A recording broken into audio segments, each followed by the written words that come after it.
Ay naku, unti-unti na namang lumalaki ang tubig mga kapatid. Look at the sitwasyon sa tubig. Kasi ang lakas ng ulan ngayon, walang undang simula pa kagabi.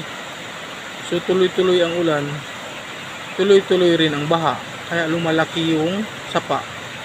Kaya tingnan niyo yung mga loads. Delikado to kasi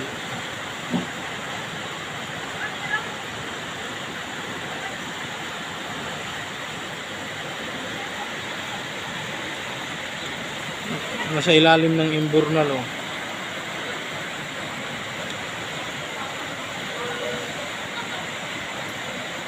nasa bunganga ng imburnal.